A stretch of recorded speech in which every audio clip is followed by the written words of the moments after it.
শামা ওয়াহেদ উনি একজন প্রতিমন্ত্রী, উনি যে বক্তব্য দিয়েছেন যে তাদেরকে 12টা চিঠি দেওয়া হয়েছে, তারা রেসপন্স করে নাই।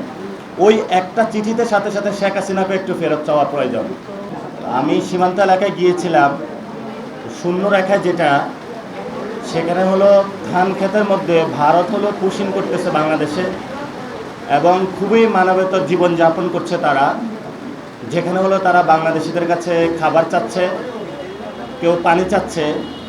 তো সেখানে আমরা যেটা দেখেছি, বাংলাদেশ সরকারকে আমরা অনুরোধ জানাবো বা পরামর্শ দিব, বিজিবিকে শক্তিশালী করতে হবে। আমরা ইতিমধ্যেই দেখেছি আমাদের বিজিবিতে ড্রোন ডেপ্লয়মেন্ট হয়েছে, বিভিন্ন নতুন ভেহিকল পেট্রোল কার ডেপ্লয়মেন্ট করেছে সরকার, প্রায় 60,000 বিজিবি হলো বর্ডারে ডেপ্লয়মেন্ট হয়েছে।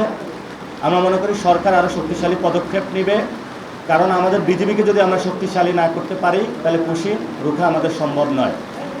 দ্বিতীয়ত যে বিষয়, আমরা পুরো বাংলাদেশের জনগণকে আহ্বান জানাবো যে সীমান্ত এলাকায় আপনারা বাংলাদেশের পক্ষ থেকে একটা মানব প্রাচীর তৈরি করেন।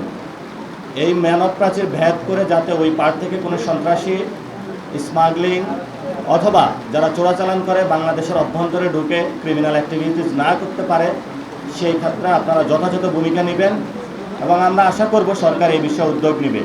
তবে আমি যেটা দেখে এসেছি, সরকারের ভূমিকা সীমান্তে খুবই অপ্রতুল এবং সরকার সীমান্তে নজরদারির ক্ষেত্রে খুবই স্বল্প ভূমিকা পালন করছে এবং এই ক্ষেত্রে 3 জন মন্ত্রী বক্তব্য দিয়েছেন।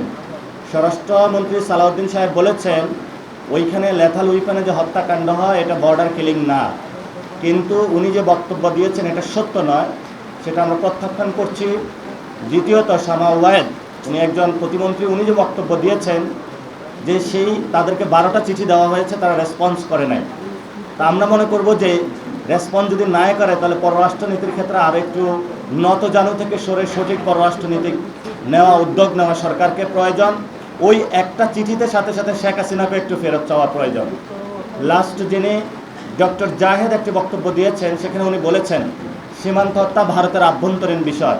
আমরা সর্বদা এই বক্তব্য প্রত্যাখ্যান করছি, কারণ আপনার সীমান্তে যখন উত্তেজনা হচ্ছে, সেখান থেকে অবৈধ বাংলাদেশি বলে আমাদেরকে পাঠানো হচ্ছে বাংলাদেশে, তাহলে উনি যে বক্তব্য দিয়েছেন এটা শুধু ভারতের আভ্যন্তরীণ বিষয় নয়, এখানে বাংলাদেশের মানুষের জীবন সংগ্রাম, বাংলাদেশের সার্বভৌমত্ব জড়িত রয়েছে। আমরা সরকারকে বলবো দ্রুত উদ্যোগ নেওয়ার জন্য এবং 32টা জেলায় ইনশাআল্লাহ একযোগে পুরো বাংলাদেশের সীমান্তে আমরা প্রতিবাদ সমাবেশ করব, মানব প্রাচীর তৈরি করব। বাংলাদেশ আবার দেখিয়ে দিবে 71 সালে যেভাবে হলো আমরা বাংলাদেশের সার্বভৌমত্ব রক্ষার জন্য ঝাঁপিয়ে পড়েছিলাম, তেমনিভাবে এই সময়ে যদি কোনো রাষ্ট্র, সন্ত্রাসী গোষ্ঠী বা সন্ত্রাসী বাহিনী বাংলাদেশের সার্বভৌমত্বকে লঙ্ঘন করতে চায়, আমরা হলো আমাদের সর্বোচ্চটা দিয়ে বাংলাদেশের মানুষকে নিয়ে ঐক্যবদ্ধভাবে আমাদের সীমান্ত রক্ষা করব। আসসালামু আলাইকুম।